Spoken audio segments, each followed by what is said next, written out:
기도하겠습니다. 입술이 어눌해서 예수님을 제대로 전하지 못한 자입니다. 그러나 예수님은 이 땅에 부흥을 주시고 이제 때가 되어 예수님께서는 푸른 사랑교회에 온유한 예수님을 전하게 하십니다. 이에 순종하며 이 자리에 섰습니다. 비록 연약하고 부족한 자이지만 성령의 도우심으로 예수님을 전하고 드러나게 하소서. 죄 많은 저를 숨기시고 오직 예수님만 나타나게 하소서. 온유하신 예수 이름으로 기도합니다. 아멘. 오늘 제가 전할 말씀은 마태복음 5장 5절입니다. 다 같이 읽어보겠습니다. 시작. 온유한 자는 복이 있나니 그들이 땅을 기업으로 받을 것이며. 예수님은 이 땅에 계실 때 여러 장소에서 말씀을 선포하십니다. 그곳에는 병고침을 받고자 모인 많은 병자들과 예수님이 어떤 분이신지 호기심에 구경 나오는 사람들과 예수님의 말씀에 트집 잡기에 온 바리새인과 종교 지도자들이 있습니다. 또 한편에는 그 당시 죄인이라고 손가락질 당하며 사람들의 눈에 띌까 봐 구석에 웅크리고 앉아있는 세리와 창녀들도 있습니다. 저는 성격이 온순하거나 온유하지 않고 약간 까칠합니다. 그래서 인간관계에 어려움을 겪을 때가 많았습니다. 그래서 이 말씀을 붙들고 온유한 사람으로 변화되기를 열심히 기도했던 자입니다. 그렇게 기도하다 보면 하나님께서 온유한 성격으로 바꿔주시고 이어서 땅마저 주신다면 부자가 될 것 같은 믿음이 있었습니다. 여러분 그러하지 않았습니까? 저만 그랬겠습니까? 우리는 예수님을 모를 때는 다 이게 우리의 일인 줄 알았습니다. 그래서 우리는 온유한 사람이 되게 해달라고 얼마나 기도했습니까? 그렇죠 여러분? 우리는 신앙생활을 하면서 복을 받으려면 착하게 살아야 하고 좋은 성품으로 불쌍한 이웃을 돕고 기도도 많이 해서 믿지 않은 사람들과 구별되게 살면 성격도 좋아져서 직장이나 가정이나 친구들과의 관계에서 칭찬받고 더불어 하나님께 복도 받고 땅도 받으면 얼마나 좋겠습니까? 그래서 우리는 성격 개조를 위해서 교양 도서도 많이 읽고 품성학교도 다니면서 좋은 성격을 가지려고 노력합니다. 그런데 과연 우리의 노력과 수고로 성격이 변해졌습니까? 성격은 죽을 때까지 변하지 않습니다. 도대체 그러면 온유가 무엇일까요? 우리가 흔히 알고 있는 성격이나 성품일까요? 예수님은 모인 무리들을 향하여 심령이 가난한 자와 애통한 자에 대한 설교를 하실 때 많은 사람들의 마음을 흔들어 놓았습니다. 예수님의 말씀에 많은 무리들이 감사와 아멘이 쏟아졌습니다. 눈물을 흘리는 자도 있습니다. 오늘 이진웅 목사님께서 심령이 가난한 자와 애통한 자에 대해 풀어주실 때 가슴이 뜨거워지지 않았습니까? 그들을요 예수님이 온유한 자에 대해 선포할 때 이 바리새인과 종교 지도자들은 생각하기를 그러면 그렇지 온유한 성격은 당연히 복을 받는 게 맞지. 이 예수가 이제야 말다운 말을 하는구나. 나는 저 세리와 창녀 같지 않고 이제껏 온유한 성품으로 잘 살아온 것에 대해 마음 한가운데 흐뭇하고 감사하는 마음이 들었습니다. 예수님은 온유한 자와 땅 사이에 계셔서 온유한 자에게 땅을 기업으로 주신다고 오늘 말씀하십니다. 온유의 원어는 야생마를 길들이다라는 뜻으로 조련사에 의해 길들여지는 것입니다. 다시 말해서 곧 온유는 하나님의 뜻에 잘 따르는 자 혹은 하나님의 뜻대로 길들여진 자를 뜻합니다. 그러면 성경에서 온유한자가 누구인지 알아보겠습니다. 자, 민수기 12장 3절 말씀을 우리 함께 읽어보도록 하겠습니다. 이 사람 모세는 온유함이 지면의 모든 사람보다 더하더라. 모세가 왜 온유함이 지면의 모든 사람보다 더 온유했을까요? 하나님은 이집트인을 때려 죽였던 혈기왕성한 모세를 광야에서 40년간 훈련시키고 80세가 된 모세를 민족의 지도자로 부르셨습니다. 여러분, 나이 많다고 걱정하지 마십시오. 모세는 80세에 쓰임 받으셨습니다. 우리도 어찌 될지 모릅니다. 예수 잘 믿으면 이렇게 우리는 쓰임 받을 수가 있습니다. 아멘? 과연 모세는 성격이 온유했을까요? 자, 출애굽기 32장 27절 말씀을 읽어보겠습니다. 모세가 그들에게 이르되 이스라엘 하나님 여호와께서 이렇게 말씀하시기를 너희는 각각 허리에 칼을 차고 진 이문에서 저문까지 왕래하며 그 형제를 각 사람이 자기의 친구를 각 사람이 이웃을 죽이라 하셨느니라. 모세는 하나님께서 친히 십계명을 새겨주신 두 돌판을 가지고 산 위에서 내려왔습니다. 그런데 이스라엘 백성들이 금송아지를 섬기는 광경을 보자 순간적으로 화를 참지 못하고 땅바닥에 내던지며 불같이 화를 냅니다. 모세는 이스라엘 백성들이 하나님을 섬기지 않고 우상을 섬겼던 그들의 죄악을 용납하지 않고 그 형제와 친구, 이웃을 다 과감히 죽이라고 명령했습니다. 어릴 적부터 같이 지내왔고 광야 생활의 어려움을 같이 이겨내며 힘이 되었던 모든 이웃과 형제들과 친인척들을 보이는 대로 칼로 쳐 죽이라고 명령합니다. 모세는 너무도 과격하고 포악한 자입니다. 말을 못하겠습니까? 하나님이 친히 새겨주신 돌판도 땅에 던져 깨트려 버린 자입니다. 여러분 놀랍지 않습니까? 하나님이 주신 십계명을 땅에 집어 던져 버리다니요. 나같이 온유한 사람들 이 말씀을 읽을 때 가슴이 후두둑 떨립니다. 여러분은 안 그러십니까? 그러나 모세는 이스라엘 백성들을 이끌어 가야 하는 지도자입니다. 강력한 카리스마와 포악한 성격이 뒷받침이 되어야 수백만의 백성들을 이끌어 갈 수 있습니다. 이렇듯 포악한 자였지만 성경은 모세를 온유함이 지면에서 모든 사람보다 더 하더라고 기록하고 있습니다. 십계명을 새긴 돌판을 깨트린 사건은 돌판을 백성들에게 그대로 전해주면 하나님 대신 우상을 섬겼던 죄로 이스라엘 백성들은 다 죽어야 합니다. 모세는 하나님이 친히 새겨주신 돌판을 깨트림으로 백성을 죽음에서 건져준 온유한 마음의 소유자였던 것입니다. 또한 여러분이 잘 알다시피 아말렉과의 전쟁에서 산 위에서 손을 들고 있습니다. 자신의 백성들을 위해서 누구보다 더 앞장서서 목숨을 아끼지 않고 싸워야 하는 게 당연하지만 하나님께서 산 위에서 손을 들라 했을 때 그대로 명령에 순종한 모세였습니다. 모세는 성격이 온유한 것이 아니라 영원히 온유한 자입니다. 영원히 온유한 자라는 말은 하나님이 말씀하시면 무조건 따라하는 자로 그 어떤 말씀이든지 순종하는 자를 말합니다. 자, 그러면 신약에서 누구를 온유한 자라고 기록되어 있는지 보겠습니다.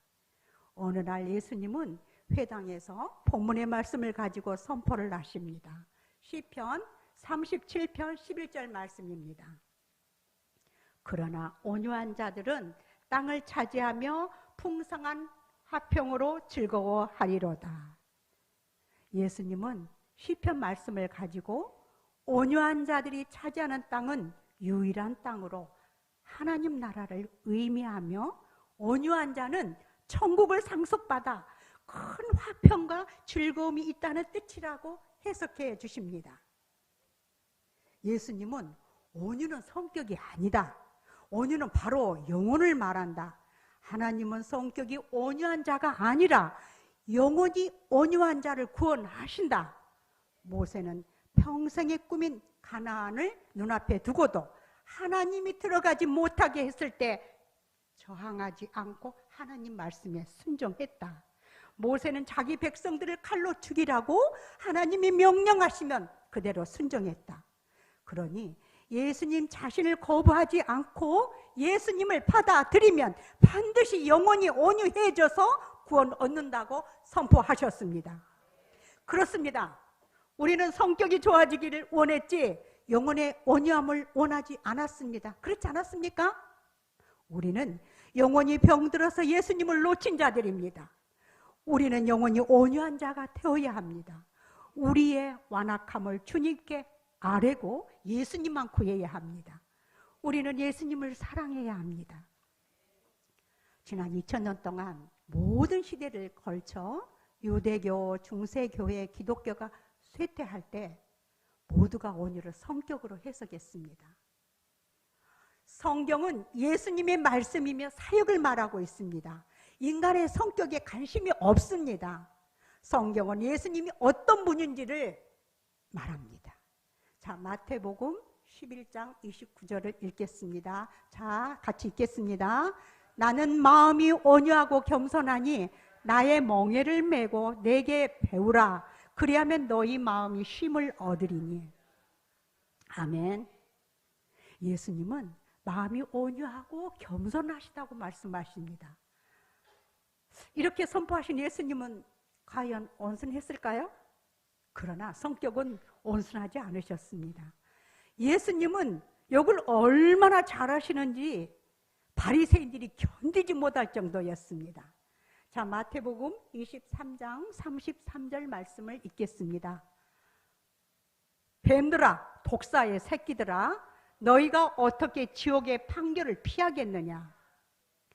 바리새인과 종교 지도자들에게 입에 담지 못할 욕을 서슴없이 내뱉으셨습니다. 우리말로 하면 독사의 새끼들이 도구 새끼라는 말입니다. 디오지. 이 당시 바리새인과 종교 지도자들은 존경과 부러움의 대상이었습니다. 이스라엘 백성들이 그토록 하고 싶어한 천국은 율법과 계명을 잘 지킨 자들이 들어간다고 가르치며 세리와 창녀들과 먹고 살기 위해서 일하느라 율법과 계명을 제대로 지키지 못하는 이스라엘 백성들을 향해 너희들 때문에 나라가 망했다. 로마로부터 나라를 찾으려면 제발 온유하게 살아라. 율법과 계명을 잘 지켜라 하면서 항상 정죄하며 못마땅해 했습니다. 그러나 예수님은 거만한 영혼의 바리새인들과 교만한 영혼의 제사장들에게 절대로 온유하게 말씀하지 않았습니다. 이뿐만 아니라 예수님의 거칠고 과격한 모습을 성경은 적나라하게 보여주고 있습니다. 자, 요한복음 2장 14절 16절을 같이 읽겠습니다. 성전 안에서 소와 양과 비둘기 파는 사람들과 돈 바꾸는 사람들이 앉아있는 걸 보시고 노끈으로 채찍을 만드사 양이나 소를 다 성전에서 내쫓으시고 돈 바꾸는 사람들의 돈을 쏟으시며 상을 엎으시고 비둘기 파는 사람들에게 이르시되 이것을 여기서 가져가라. 내 아버지의 집으로 장사하는 집을 만들지 말라 하시니. 아멘. 예수님은 거룩한 성전에서 모든 사람들이 보고 있는 상황 가운데 폭력을 휘두르셨습니다. 오늘 장사를 하지 못하면 굶을 수도 있는 사람들의 생계와 물건들을 다 엎으시고 모든 양과 소를 다 내쫓아서 흩어지게 하셨습니다. 이게 무슨 날벼락입니까? 상인들은 논란과 더불어 막대한 재산 피해가 나는 것을 보면서 화가 이만저만 올라오는 게 아니었습니다. 그러나 예수님은 I am sorry라고 말하지 않습니다. 예수님은 자기를 죽일 듯이 노려보는 장사꾼들 앞에서 전혀 주눅들지 않고 오히려 담대하게 대노하셨습니다. 예수님은 하나님의 집을 장사하는 집으로 만들지 말라고 호통치셨습니다. 분명 예수님은 온유하게 살라고 가르치신 분이셨는데 예수님은 영혼을 살리기 위해서 손해와 어려움을 당할 걸 알면서 기꺼이 거칠고 과격한 말과 행동을 하셨습니다. 자신의 말을 받아들이지 못하는 완악한 영혼을 보고 예수님은 성전에서 상을 얻고 쫓아내심으로 그곳에 있는 죽은 자들을 살리고 싶었습니다. 이처럼 거칠기만 했던 예수님은 거만한 인간들에게는 한없이 냉랭하고 단호하셨으나 어린아이들에게는 한없이 부드럽고 따스한 분이셨고, 예수님은 수고하고 무거운 짐을 진 죄인들이 찾아오면 그들의 영혼을 위로하고 품어주십니다. 예수님 마음 깊은 곳에서는 죄인에 대한 안타까움이 있었습니다. 세상에는 두 부류가 존재하는데 예수님의 선포를 받아들이는 자와 받아들이지 못하는 자가 있습니다. 예수님의 말씀을 받아들이지 못하는 자는 성격이 아무리 온순하다 할지라도 그 영혼은 진리, 즉 예수님을 거부하는 자이고 완악한 자입니다. 그러나 예수님의 말씀을 받아들이는 자는 성격과 성품을 의미하지 않고 예수님의 선포를 받아들이는 자가 영원히 온유한 자입니다. 아멘. 자, 그러면 그 당시에 예수님 말고 또 누가 온유한 자였습니까? 갈릴리 바다에서 어부의 삶을 살았던 제자들은 성격은 거칠고 굉장히 사나웠으나 영혼이 온유한 자들이었고, 백성들은 삶의 현장에서 매일 다투고 힘겹게 살았지만 예수님이 말씀하시면 순수하게 기뻐했던 이스라엘 백성들이 온유한 자들이었습니다. 심령이 온유한 자는 하나님 말씀이면 무조건 순종하는 자입니다. 예수님은 하나님 말씀이면 온전히 순종하시며 하나님의 뜻을 이루기 위해서 모든 말씀을 성취하십니다. 예수님은 자신들의 죄 때문에 죽어가는 영혼들을 불쌍히 여기셔서 그들을 구원하기 위해 발 닿는 곳마다 다니시며 하나님 나라를 선포하십니다. 바리새인과 종교 지도자들은 더 이상 예수를 두고 볼 수 없었습니다. 이스라엘 백성들이 자기들을 따르지 않고 예수를 믿고 따라다니는 것에 시기와 질투로 인하여 저 예수는 거만하고 폭력적이며 성전의 기물을 부수고 행패를 부리는 자다라고 말하며 예수님을 죽이려고 모의합니다. 예수님은 전능하신 하나님이시기에 자신이 참혹하고 처절하게 죽으실 것을 미리 아셨습니다. 자, 마태복음 26장 39절, 자, 다 같이 함께 읽으시겠습니다. 조금 나아가사 얼굴을 땅에 대시고 엎드려 기도하여 이르시되 내 아버지여 만일 할만하시거든 이 잔을 내게서 지나가게 하옵소서. 그러나 나의 원대로 마시옵고 아버지의 원대로 하옵소서 하시고. 아멘. 예수님은 겟세마네 동산에서 땀방울이 핏방울이 되기까지 기도하십니다. 내 아버지여 만일 할만하시거든 이 잔을 내게서 지나가게 하옵소서. 그러나 하나님 아버지는 예수님의 기도를 듣지 않으시려고 구름으로 가리셨습니다. 예수님은 온유한 자로 오셔서 살아있는 것처럼 보이지만 실상 죽어가는 영혼들을 살리기 위해서 친히 인간이 되어 더러운 십자가에 달리십니다. 이처럼 예수님은 인간의 구원의 계획이 마지막에 십자가에 달려서 죽은 것으로 결정되면 십자가에서 죽기까지 그대로 순종하신 분입니다. 아멘. 온유하신 예수님은 죽음의 마지막 순간에 오직 하나님이 명하신 인간 구원의 사명을 감당하십니다. 누가복음 23장 39절 43절을 함께 읽겠습니다. 달린 행악자 중 하나는 비방하여 이르되 내가 그리스도가 아니냐 너와 우리를 구원하라 하되 하나는 그 사람을 꾸짖어 이르되 내가 동일한 정죄를 받고서도 하나님을 두려워하지 아니하느냐 우리는 우리가 행한 일에 상당한 보응을 받은 것이니 이에 당원하거니와 이 사람이 행한 것은 옳지 않은 것이 없느니라 하고 이르되 예수여 당신의 나라에 임하실 때 나를 기억하소서 하니 예수께서 이르시되 내가 진실로 내게 이르노니 오늘 내가 나와 함께 낙원에 있으리라. 아멘. 자기의 죄로 지옥에 가야 할 흉악한 강도를 오늘 구원하십니다.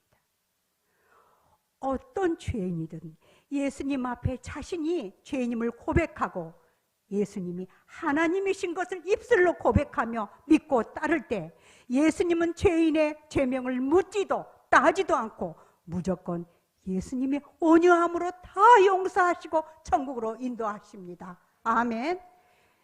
예수님은 죄인들을 위해서 온유한 자로 십자가에서 대신 죽었지만 사람들은 하나님 앞에서 거만했기 때문에 십자가에서 죽임 당했다고 조롱하고 기뻐했습니다.